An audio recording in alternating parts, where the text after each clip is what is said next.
وردات البقلاوة الترند أكيد كلكم شفتوها قبل كده كتير. هنعملها النهاردة بمنتهى البساطة من غير أدوات خالص، اقتصادية ولذيذة، و10 دقايق هتكون جاهزة. مش محتاجين أكتر من لفة جلاش وشوية سوداني مطحون. عندي لفة جلاش 500 جرام، هقسمها نصين بالظبط. وطول ما احنا شغالين في الجلاش لازم نكون مغطينه كويس عشان محتاجين الورق يبقى طري معانا. هناخد نص ورقة بالشكل ده وهندهنها سمن أو ممكن سمن وزيت مع بعض، وهنطبقها تطبيقة واحدة. هنحتاج كمان شوية من السوداني المطحون أو أي نوع مكسرات موجودة عندكم. أنا طحنت السوداني في مطحنة التوابل عشان محتاجاه يبقى ناعم بالشكل ده. لو المكسرات أو السوداني خشن شوية هيقطع معاكم الجلاش وانتوا بتلفوه، فضروري يكون ناعم خالص. بطبق عليها كده بالشكل ده عشان أقفل على المكسرات، وبعدين بلفها راول.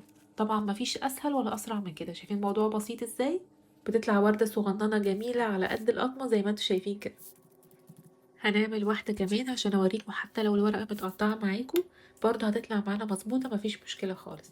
هدهنها دهنة بسيطة خالص من السمن واطبقها بالشكل ده. هنا الورقة كانت يعني متبهدلة شوية، بس هنقفل عليها عادي، واحنا لما نلفها ونحطهم كلهم جنب بعض مفيش حاجة من دي هتبان خالص.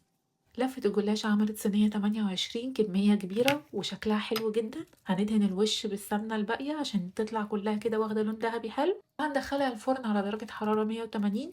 بحطها على رف وسط تقريبا من 25 ل 30 دقيقة لحد ما تاخد لون جميل بالشكل ده.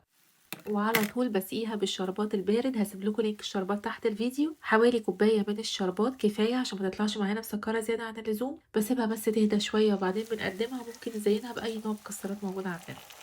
مش ممكن على جمالها وشياكتها وهي بتتقدم. مش محتاجه اي تزيين. لو عندكم اي مكسرات ممكن شويه مكسرات كده من فوق الوش، لكن هي مش محتاجه اي حاجه معاها.